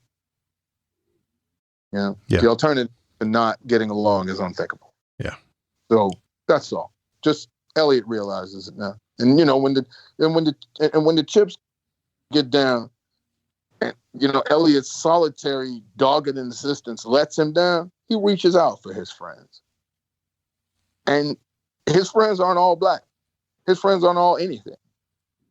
And he takes just enough from everyone who is concerned with him and his next step that he needs to find a solution that works for everybody. And most of the time, him last. And Elliot Caprice learns that eating last is probably the most secure position to have your meal because you can ensure everybody else gets something to eat first. Yeah. And that's where he comes to. And that's where I am, and personally in life. Like, I'm young, but I lived a lot. So I'm now at the point where when am I leaving for others? And I think that's a good conversation most Black Americans should have at a time when we're being told our lives are forfeit and at a time when we're being shown that we're being disregarded. I think Black people need to just stand up and accept that we are indeed the servants of the age. And if America is going to learn how to find its humanity, it's going to find it following us to ours. So let's let our Black humanity shine and show folks the full splendor of being human. And then perhaps they'll allow us to be. And if they don't, then we'll know what it means to be human. And then we'll like it so much, we ain't trying to give it back. And I think that can happen. Mm-hmm. But we have to let people see us. We have to, if we're excellent, if we have art, if we have music, if we have something in our soul that will animate another person's consciousness toward the idea of Black majesty, we just need to do it. I don't care if it's crayons on construction paper on the refrigerator. I don't care if it's like a major motion picture. I don't care if it's a New York Times bestselling novel or just some short story that you're going to write for your class tomorrow. You got it in you and you're Black. Let the light shine, because we need to show them we ain't playing, and we need to show them that we for real about standing and being counted as humans. That's now. That's right now. So, I may have overtalked it. I overthink these things a lot. No, but you bring up something good, and during this whole conversation, and just the way what comes to mind is the way crime is portrayed. Mm-hmm. Different groups. So I grew up watching the James Cagney, Humphrey Bogart, Broderick Crawford movies, and you had criminals. There were people who were criminals. They did criminal things, but somehow they portrayed them as human. And even to the point where they still make Jesse James not a bad person, even though he was robbing people. And the way The Godfather made a group that is organized crime that was putting drugs into Black communities and blackmailing politicians and made it so that, and were openly killing people in the street. Somehow or another, they're romanticized. They're not seen as horrors. But when Black crime is presented, it's like, oh my God, we've got to clamp this down. And even sometimes when Black people have to write, it's like you have to appease an audience that knows that at the end of the story, oh, don't worry, this Black threat isn't going to hurt you. But you show that same respect for the crime world. It is crime, but the crime world where Black people are involved, you show that same respect that other people show for when they talk about the Italian gangs or the Jewish gangs. Myra Lansky is not a hated person, even though he was the head of one of the largest criminal organizations in this country. Clear. But his name does not make people suck their teeth and roll their eyes. That's why I drag those names into my work. That's why I make mention that no Black person was calling themselves nigger as a term of endearment before Ed Nigger Goldberg did it as a member of the, and the members of the Purple Gang, who were the Jewish Navy, who ran booze up and down from Canada, up and down like Pontchartrain and all up into Lake Michigan. Black folks wasn't running around calling each other nigga. It was something that Jewish mobsters were doing, because when you had a guy whose nickname was Nig Lepke or Ed Nigger Goldberg, you knew you better have his money on time. And so you see, we've all adopted from each other. I got a friend of mine just the other day asked me something silly. He was like, Danny, man, let me come work for you. And I'm like, man, you don't do anything I know how to do. He's like, man, Danny, man, I can handle the money for you, man. I handle money like a Jew. And I'm like, I'm Black enough where that's okay for you to say that to me. But I bet you if I left you in the room with a couple of Jewish friends who live on the coast, they wouldn't know what you do. Right? But we borrow from each other. we take what we find notorious about others and we imbue it in ourselves. It's like we kill a lion and then put his head on our head and then go out and fight war with it. Yeah. Okay, like everybody wants to be, remember back in hip hop when everybody wanted Trump money? I Yeah. bet they don't want it now. No. Right? No. It was Trump money though, right? And then, you can listen to the lingo in New York hip hop back in the day and it sounds like those great movies that you reference. We're all borrowing. It's all in the waffles, man. It's all in the batter. Just make waffles. That's all. It's all in the batter. We got the blood, sweat, and tears of every immigrant group in this nation that had to turn to crime. I'm telling you, 20 years from now, I'm going to be looking at new great Asian American crime novels and be like, damn, you know what I mean? Like, it's going to be dope. But that's what we are. We're seeing the blindness come to pass. Like, we're opening our eyes. We're shaking a finger back at it, right? We're saying, hey, no way. Human, we're here. We got crimes. They fun. We're going to write about those too. And we'll inform each other and inform the public around us that the striations of humanity aren't limited to what the current economic condition of America values the most. Mm-hmm. Okay? Because there's always a black market everywhere there is. And there's always a people, no matter who they are, trying to do whatever they can to claw their way up to self-sufficiency for their kids and for their own life. You can call them criminals. I do. I write about them. I call them criminals in my work. But man, can we still really call it crime? I don't know. Starting to be just like normal. How do you balance that? Because at the same time, in order for there to be crime, there have to be victims. Somebody's got to lose. Because it's not like I went to the store, I bought an apple, I paid you $1. That's an exchange. But this is, I went to the store, I took an apple, and you never got my $1. So somebody had to lose. Now, I may glorify how I stole the apple, but there was still a person there who had a stand who had to pay for that apple who isn't getting paid. How do you balance? I'm always fascinated. How do you balance that in crime fiction, and also we want to talk about the whole hard boiled style, so that you're not making these folks just, oh no, these were victimless crimes, which is impossible. Well, keep crime where it happens. Like, just don't write a better world than the one in which we exist to tell your story. Okay, just don't. Like, I like Dennis Lehane's work, right? And I noticed that in these really gruff, hardcore, street level, action oriented, more procedural writers like Michael Connelly, like Dennis Lehane, and folks that I'm trying to do the same thing they do, and so I get compared, is the fact that they're writing from a world perspective that isn't happening on the level of the crime that they're writing about. So they're always punching down. They're always writing down. Like, crime happens on the same level that Black life happens. You can always tell when crime happens away from where the writer lives, right? Mm-hmm. Like, I be in Chicago all the time. I be in Southern California, right? And I meet somebody and they say, oh, I'm from Chicago too. And I say, well, I'm from 95th and Halsted. Where you from? Well, Elgin. And it's like, yeah, well, that ain't really Chicago. Okay. Like, it's like a suburb of Chicago then. Yeah, well, it's just like a community and municipality that shares like a bit of the furthest border of the Chicagoland area. Okay. And then they, so she says, I'm from Niles. Where are you from? And I'm from where crime happens. So I'm just going to have a different perspective. You can tell when a writer is living good, man. You could tell because they're not writing the lowest common denominator character from eye level. I don't write down on characters.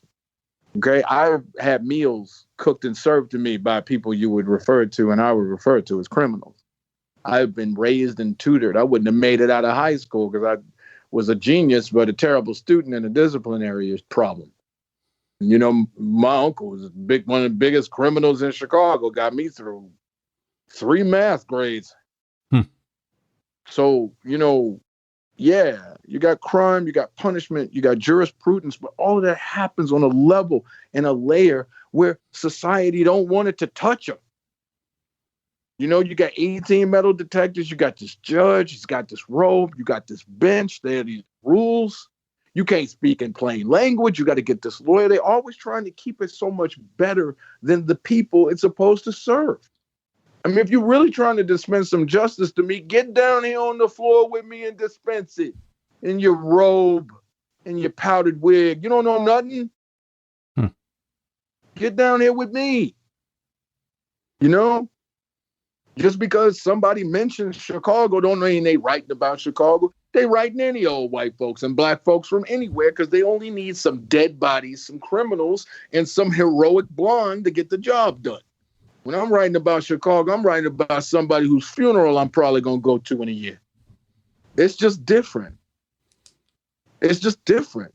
Like, I don't know how I managed to do it. I mean, maybe because that same uncle who taught me math, I identified his body in the Chicago, in the Cook County morgue. A year after he left my house, he is dead. I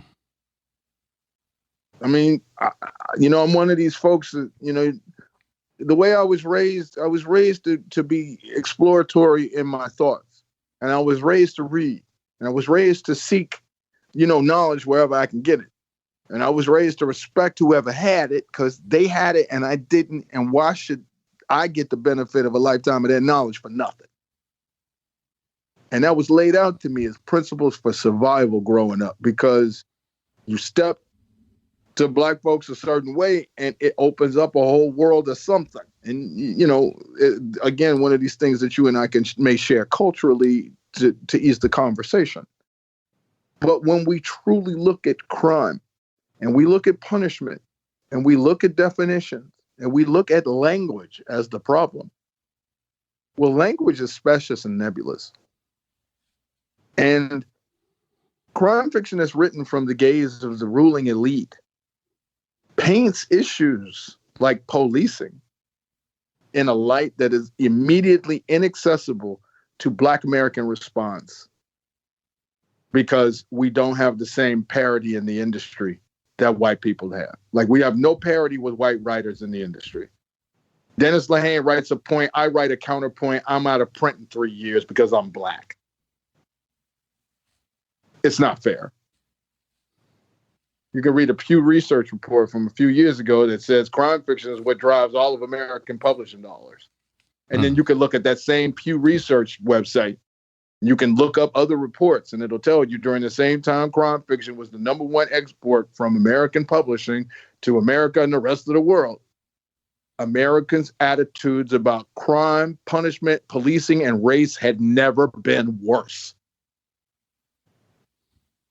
And nobody wants to see me about that when I'm sitting on panels at writing conferences. So I balance it out by being a criminal, I guess. Because to be Black and to dare live against the world's opinion is to eventually get labeled a criminal. So I'm just writing for my own kind, maybe. But in reality, what I've noticed is that the folks I get compared to and the folks that I try to compete with in order to have a voice in the industry, they're writing from a better world than the one they're trying to depict in print. And so they make up a lot of stuff about Black folks and other folks they don't know over the course of writing this most righteous story that they believe is going to influence people. But Pew Research tells you that the more you heroic white writers keep saving my life in print, more and more Black folks die at the hand of police. But there's no room for my little old Black mystery. Like, man, come on, bro. Seriously, we're done. We're done. And so, I'm not saying folks don't write well, and I'm not saying folks don't write things that are timely. But nobody's going to go sleep on the streets of Chicago like I did to write real Black poverty. You don't have to do that if you're a white guy. You ain't got to take no risks. You ain't got to have no skin in the game. on the despair and sadness that you write about other races of people that you don't belong to when you white. And you leave that for a bunch of people to buy with a 30% sticker off on Targets, in Target stores and in Walmarts, while you make certain that 7,000 copies of my Black American Mystery novel, which could correct that misconception that someone has of Black people, is stuck in transit somewhere between Toronto and Tennessee in the Ingram system. That ain't right. No. You are artificially creating a counter market and keeping me out of creating a natural market. And Pew Research just told you the market for books and derivative entertainment is what drives American thought behind what had George Floyd die not too long ago. Mm-hmm. So I don't know who to talk to. I don't know how to put the word out. All I know how to do is just write from as close to the whites of other Black people's eyes as I'm able. And I don't think I have to necessarily be Black to write that way. I think I have to not be lazy. I think I have to not want to preserve my privileged position. I want to have to put my brand and my following to the test to see if they'll follow me in good conscience to the new zeitgeist in my writing career. Does Don Winslow really have to go through all that, though? Probably not. But I do every time I decide I want to start chapter 1 all over again. Mm-hmm. And I'm staying in the conversation just like those guys. But I'm working 3 times as hard as the adage amongst our folks goes. And so obviously something is not popping. So I think that people have an appreciation for how I balance themes of Black life and crime and criminality and individual personal sovereignty in my work. But that's just because I got to do that if I'm going to run to the Ralphs in a minute and buy a carton of eggs and a gallon of milk for later. I got to do that if a traffic stop goes wrong. Mm-hmm. So yeah, like, you know, I'm writing a different kind of crime fiction. I'm writing the kind of crime fiction where I'm doing the kind of things that could actually get me killed and they ain't crimes. Who else but a Black American writer could write something like that? Nobody. Who else? Yeah. Nobody. No one else, no other writer has the socio-cultural and the socio-cultural anthropological base to have a point of view necessary to shape questions that characters may answer with themes and in plots and narratives. Who else gonna do it? Who else you know understands Black life as a complete subtext of the white American possibility? But us. Because that's where we're forced to write from if we want to get noticed at all. I think it's unfair. But at the same time, I made a commitment to not write a better world than the one I live in. Mm-hmm. And, you know, I don't expect and obligate other writers, Black or otherwise, to do the same. But all I'm saying is, while the world that I live in, that I think is perfectly Black and positive and lovely and just fine, is eroding rapidly, writing a better world or writing that puts Black people in fantasy perspectives, while we need actual real world perspectives right now to stop the murders, I think that's irresponsible. For me personally, I couldn't do it. I wouldn't judge anybody else's writing. I wouldn't bother with anybody else's life. But for me personally, I'm going to be all messed up if I take a year off of my life and write something that amounts to Black fantasy. Just, I don't think now's the time. Crime, punishment, jurisprudence, justice. These things are killing Black people. These things are harming Black people. I got adult children. I got grandchildren. Anything can happen. We all black. We all in America. I don't know how to depict crime and punishment in America, but as a conflicted thing, because America is built on crime. I don't know how to fix that in my writing for everybody to just look at some black folks as being the only criminals that they know. Yeah. And a lot of these gruff, hard-boiled, race-writing guys get away with that. A lot of them get away with that. A lot of cats, they talk tough. Like, I think Biden gets away with that a little bit. You can talk tough at black folks because you don't know us. And you don't come around us when you don't see us at political rallies. So you can tell us that we're not black if we don't vote for you. We could tell you that we need to step up and because black women are, you could do all this kind of stuff because you ain't coming around us later. And, I can always tell when writers who ain't coming around us later have a field day on black themes and black issues without having any love for us. It's obvious. And they've all done it to success for like 40, 50 years. So you just got to let them keep doing it because that's the game. But there's a difference. What I write and what they write when they write depictions of black crime and criminality. Because they probably don't have no black criminals in their life they love. I did. And he was murdered. And, that stuff just makes it out of my pen and I can't do anything about it. Mm-hmm. I just can't. I mean, look, man, I wish I didn't write stuff so dark and ugly sometimes. But, where am I going to get that from? America took care of that for me already. So I just got to write what I got. I got these fight waffles. But that's why, it's so great that we can have these conversations. And yeah. That's why the technology does what it does now, and that we can have this conversation, share, and also, get these stories and make people aware of your book and your books and these stories for people who are looking and just don't know. A lot of it is, I don't know where to find it. I didn't know it existed. I get that quite often. I didn't know.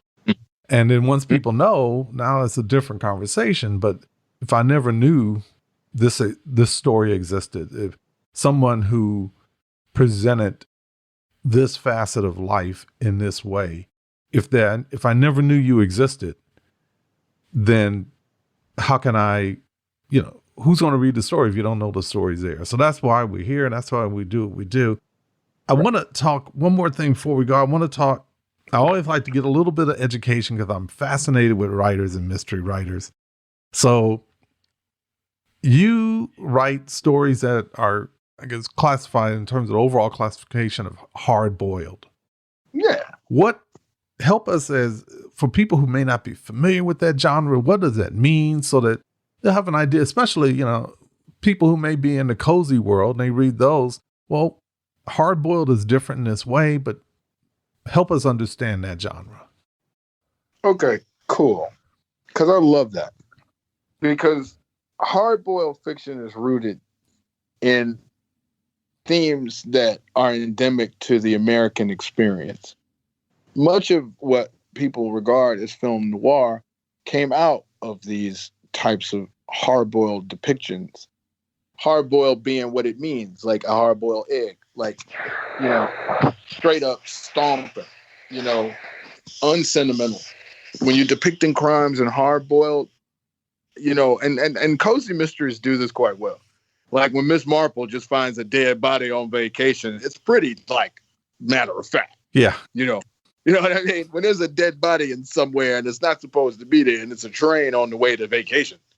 Well, Agatha Christie would drop a body on you unsentimentally, right? There's no sentimentality as it relates to crime. It is a consequence of the American condition to be a crime, to commit crimes, to be a criminal. Okay, so basically, and this is from me as a writer, right? Mm-hmm. I know what hard-boiled means. I know what they taught me in school. I know what I write. I know what I like about hard-boiled. I think what hard-boiled does is it uses speech, like staccato dialogue, very little punctuation, short sentences instead of paragraphs, to jar the senses as you're reading about an American condition that if you're lucky, you don't know anything about. So hard-boiled and noir, and the pulps from back in the day were always instructive of a greater society's struggle to keep its people in line around an ideal. That's where you get radio serials. They're all treatises on crime and punishment and about how the ruling elite don't want you to go out and start, doing anything out in the street they wouldn't have you do during the Depression. And people have started thinking about finding their own solutions to their economic problem. So you got a lot of storytelling in the genre built around what it means to be a productive member of society. And so in the hard-boiled context, if you're cruising around the same period as me in the 50s, whereas in the 20s and 30s, it was illicit depictions of life that you could never hope and dream to live. Fast cars, women, sex, everything was wanted as pre-code, right? And then when it became crime, it was what happens to people who aren't living as well as you. And what could happen to you if you step out of line in society that has things well ordered for you. And so I always want to go back to the difference between cozy and noir can be found in the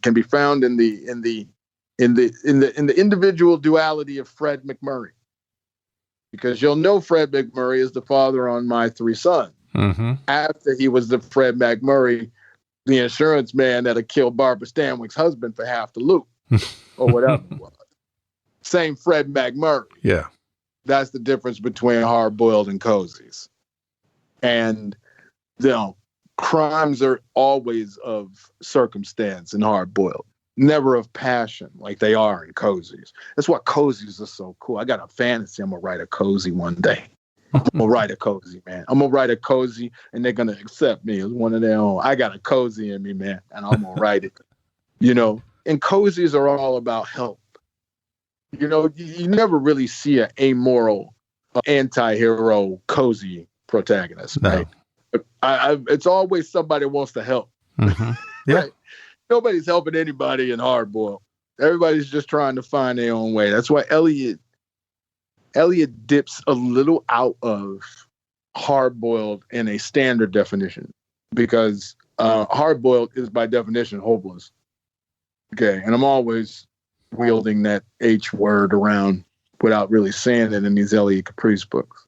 Perhaps it's hard-boiled in the Black sense, where our philosophical development with W.E.B. Du Bois didn't involve enough nihilism for us to to just not give a shit. Yeah. In the end, we always trying to save everybody else and ourselves in the Black community. And that probably keeps a pure Black American work in canon from ever being truly hard-boiled, because at least my work, because I'm hard-headed and stubborn, and I believe freedom is possible.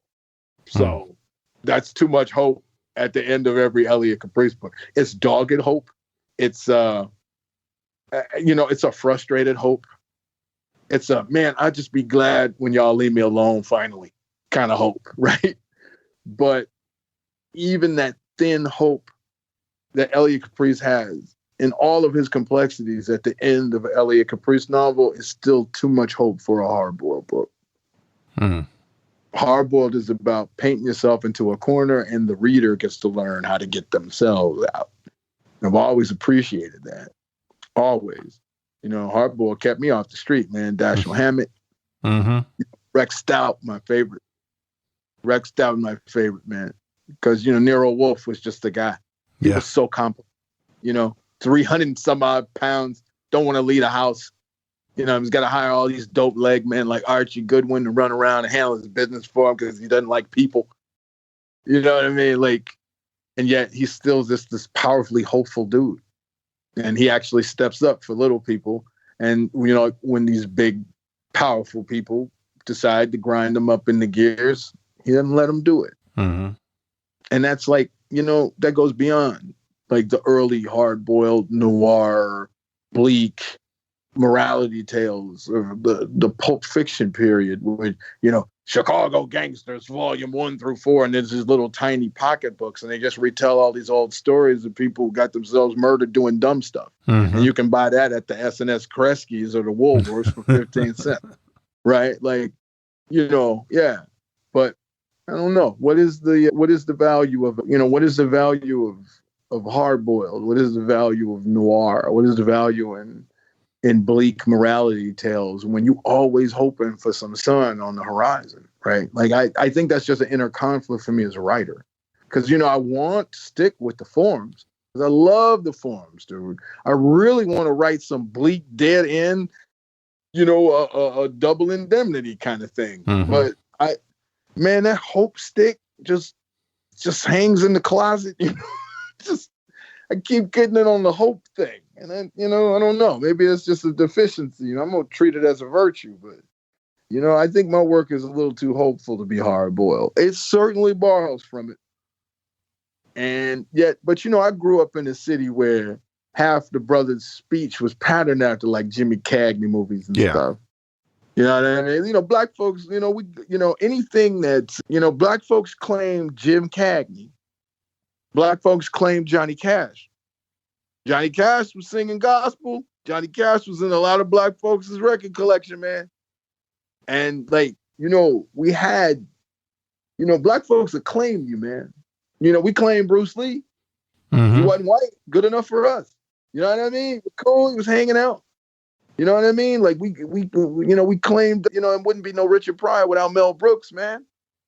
Bro, Mel Brooks gave Richard Pryor his first screenwriting gig. Tried to hire him to do Blazing Saddles. The studio didn't want him. He said, you try to fire him as a writer, I quit. That's what Mel Brooks did. It's a lot of stuff like that, man. We, Black folks, we take folks in and we embrace them and pull it forward. And I just, I wonder if there's just certain aspects of Black consciousness that won't allow me to work within themes of hopelessness and despair that some of these dope genres require, right? Like, maybe I'm just like, I'm a little deficient when it comes to being hopeless just because I'm Black. I think that's key in just in terms of our history. I think hopelessness is a luxury of people who know it's going to be okay. Good point. Oh, wow, that's dope. When our ancestors were on this ship in the middle of the water, and they were and a woman gave birth, and she's looking at her baby, and she doesn't kill herself and her child, because that's a truly hope. There was nothing you couldn't say it's going to be okay. This thing, no, we ain't going to go to Shangri-La. We're not going to the Doo-Wah-Diddy. We're going, this is not good. But I think that for us, and what you're saying brought this to mind, is that for us, we cannot afford to not have hope. Because if we don't have it, how do you get up in the morning? How did anybody Black manage the Middle Passage? Why didn't everybody die on that ship? How do you have to have some hope. When you look at your child, your family member, you're surrounded by people who are foreign to you. You are in chains. You are on some strange ship, and you are in the middle of an ocean, and there is nothing, and it's horrible conditions. How do you wake up in the morning? And that's hope. Well, let me give you the difference, because I've been on the Ancestry a whole lot lately, and I'm tracing some of my folks way, way back to like England, to like 1511 or something. Mm-hmm. And when you a woman with child on that ship coming over here, it's pretty hard. It ain't hard like a slave ship. I ain't about to say that. I ain't going to say that. But like, hey man, what does that woman do? She gets lied to. She's told her religion needs her to do it. She's told the king and queen needed to do it. She's told that, humanity needs her to do it. She's told that, she's going to hang out with these savages and improve their lives. So she has to do it. And, you got every opportunity and impetus to fall in line with the narrative that has been provided. But when you Black and you with child on a slave ship, At least ain't nobody lying to you about where you're going and what you're going to be doing when you get in there. At least you know it's going to be rough the whole ride. Wouldn't want to step off the Mayflower thinking it was going to be like going to, I don't know, hedonism. going to hanging out in the Bahamas, right? Like, nah, this ain't the Bahamas. See them Indians over there? You got work to do, right? What's the difference? Well, the difference is that sister and that child stepped off that slave ship knowing it was hell, not expecting heaven. And I think that it is the Black expectation for heaven later that has produced the opportunity for heaven at all. Mm-hmm. Because, other immigrants, they step right off into hell, man. I mean, some of the poorest immigrant groups there are in this country are Asians, and they have the illusion of opulence and wealth because of the counterbalance in the global economy. But like some of the poorest people in every community you live in are Asian people. Mm-hmm. I got some folks living next door to me. They Asian. They can't even afford to put screens on their windows. I offered to do it. And they said, no. Dog, listen, man, to be wrapped and ensconced in levels of culture and in endemic poverty, because it takes 15 families to help one family member make it as far as they can in order for them to help give back, right? We're overlooking all sorts of destitute people in America because we just not tuning in. Mm-hmm. And so if we just get hip and tune in, I think that the falling in line has started with Black Americans, because all Americans can see if this can go on, everything might be out of joint. And if a people could give us all so much and give so much of themselves and still not be enfranchised, how secure is my status in the United States? Mm-hmm. And, so as I write these books and I ponder these things that are going on outside my door, and I'm pretty accurately describing what's happening outside because, well, it's just happening all over again. We've done this before. Danny, how do you know so much about what's happening outside? Because it happened like when I was 7. My parents were dealing with it. Then it stopped happening. Now it started again. Well, if we tell our stories, we're beacons of understanding and change. We are providing lampposts by which we can string communication lines across every time we write a Black book. And so, I'm trying to put as many telephone poles as I can in the ground. I'm trying to make certain that Elliot Caprice book comes out every year for a year in the 50s. Okay.